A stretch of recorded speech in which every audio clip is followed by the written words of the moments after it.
Hello mga kamiranda. If you are an avid fan of the Olympics or kahit hindi, you probably have seen this video. So, immoral, blasphemous, hold on your horses, i-discuss natin kamiranda kung ano ba ang ibig sabihin nitong Last Supper at bakit ito ginagamit lagi as a parody mga kamiranda. This is Coach Miranda Manor, alamin po natin. The Last Supper is a depiction of Jesus Christ's final meal with the disciples before the crucifixion. Ito ay subject ng profound religious significance in Christianity. Ginagamit ito ng numerous works of art na represent na ito famously by Leonardo da Vinci.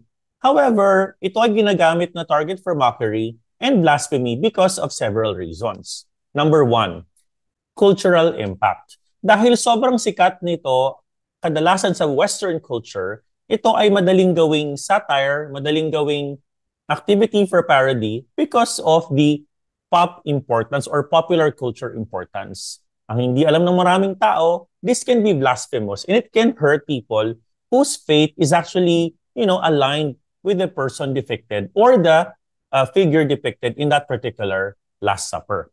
Number two, symbolism. Alam mo itong eksena ng Last Supper, it holds a very significant theological and symbolical meaning because it represents not just the Last Supper, but the theme of betrayal, sacrifice, and communion.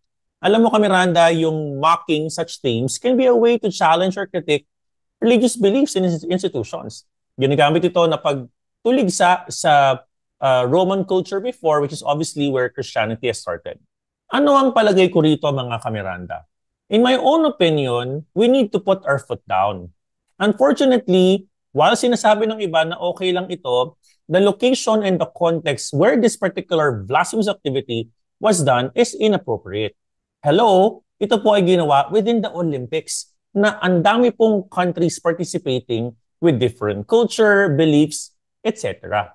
College, sinuturo po sa atin that for us to be able to respect global infrastructure at global, cross-border, cultural, affairs, dapat marunong tayo magpahalaga sa ganito mga culture. At kung hindi man natin mapahalagahan because we don't believe, then we don't discuss.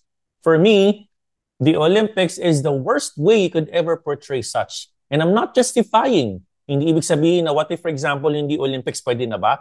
For me, the freedom of expression has its boundaries. The boundary is when you're already, your right for freedom of expression ends when you're already stepping on someone else's rights.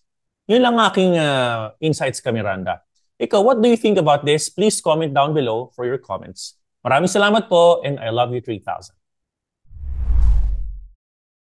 Subscribe, like, follow, and share.